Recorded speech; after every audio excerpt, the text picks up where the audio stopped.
Hey guys, thanks for supporting this Hoosier Noir at the Bar, our virtual Noir at the Bar event. I hope everybody's enjoying Hoosier Noir 1. A lot of great writers, a lot of great stories in here. Tonight for my reading, I'll be reading from Bad Decisions, the Vincennes Writers Group collection. I'll be reading from my story, Unforgettable. I first saw Sarah Danvers on the metro from Fairview Heights to Union Station. She had an understated beauty. Perhaps it was because she wasn't completely aware of how attractive she really was. She was shorter than average, but her face was cut straight from the pages of a high-dollar fashion magazine. Despite her looks, most people didn't pay that much attention to her as they rode the train from their mundane jobs day in and day out. All of them wore disappointment etched on their faces, but none of them looked as unhappy as Miss Danvers. From the limited information I had on her, I knew she worked as a waitress at the Drunken Fish and part-time as a babysitter. She had just ended a 2-year relationship with a guy named Brad after she caught him cheating. She was an only child. Her mother had lost a battle with breast cancer and she had never known her father. I observed Mrs. Danvers for several days, watching the people around her, careful not to be noticed.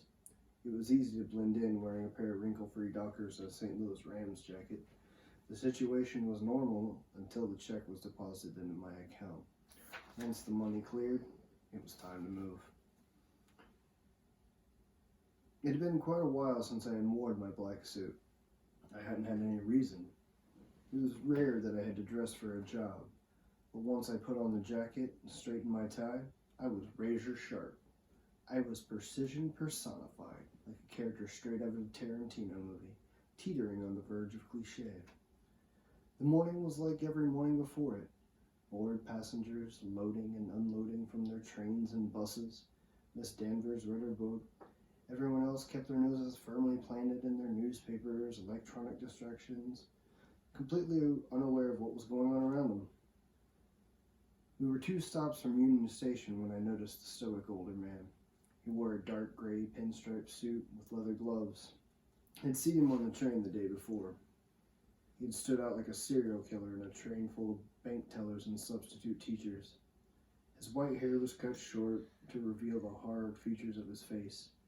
He hid only behind a pair of wire-frame glasses. He reminded me of a scary, older version of myself. Once the man noticed me noticing him, he moved towards the back of the train car. I could still see him, meaning he could still see me and Miss Danvers. The time for action had come sooner than I expected. I slowly made my way over to Miss Danvers. I slowly made my way over to where Miss Danvers was sitting. I took the empty seat next to her and calmly placed my hand on her right arm. I kept my voice low, but maintained a sense of urgency to make sure she understood the situation.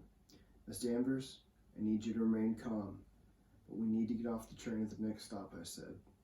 I'll explain everything as soon as you're safe. She didn't keep a low voice, and she didn't remain calm. Excuse me? Please, keep your voice down.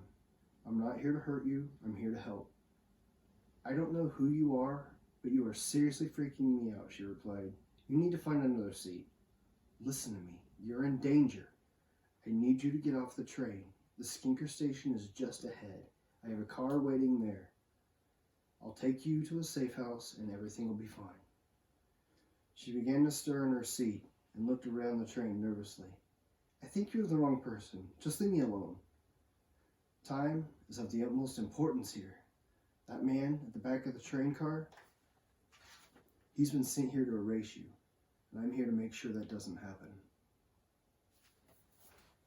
Thanks everybody for tuning in, checking all this out. If you're interested in hearing how that story ends, check out Bad Decisions from the Vincennes Writers Group. And again, thanks for enjoying Hoosier Noir at the Bar.